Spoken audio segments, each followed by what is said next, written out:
What do Rick and Morty and LeBron James have in common? Well, it's not basketball, unless you count the time the Vindicators had to shoot three-pointers to turn off a trap that Rick set when he was drunk. It's that they're all in the new Space Jam movie. Now, I haven't seen the whole thing yet, so this isn't a review. However, I do have a couple of issues with it. First, it's that this movie is a sequel to another movie that was, in and of itself, a feature-length ad for Air Jordans. Did we really even need the first movie when we just could have had a series of commercials? My guess would be no. As much as I love basketball and Looney Tunes, let's just all be honest with ourselves about Space Jam. Second, now I'm not one for the big culture war issues, and that must sound a bit strange seeing the content on my channel, but I do fancy myself as a bit of an amateur armchair pop culture critic. It stinks. It stinks. And I do take issue with the exclusion of certain characters and the inclusion of others in this movie. Space Jam 2 would seem from the trailers, and again, I haven't watched the whole movie, so this is not a commentary on the actual merits of the film itself, that it's a gigantic focus group. Warner Brothers looks like it's trotting out just about every character in its stable. And for what end? Nostalgia? Possibly. But what kid who now likes LeBron James actually remembers something like the Herculoids? They haven't been on television probably since the 1970s. And they're parading these characters out as if they're still in the public consciousness, which they aren't. And I love the Herculoids, mind you. What other purpose could there be but to see which one of these characters the audience reacts to, and then attempt a reboot or reimagining of that series for HBO Max? I'm on to you, Warner Brothers. Third, now apart from the obvious motivation to focus group certain characters, I'm baffled as to why some were included and others weren't.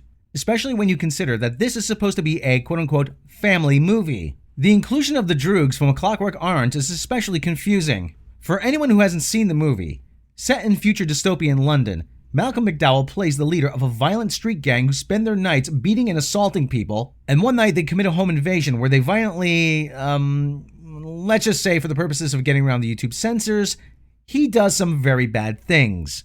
He's then later arrested and his behavior is modified using aversion therapy. I could probably do a whole separate video on A Clockwork Orange and about free will and personal choice, but that's for another time. Yet the inclusion of the Droogs and the exclusion of characters like Pepe Le Pew, which some critics claimed was an example of normalizing such behavior, is baffling.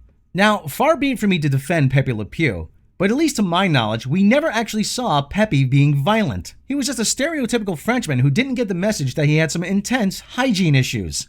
When those hygiene issues were removed, then the kitty cat turned the tables on him, and we saw that Pepe was all talk.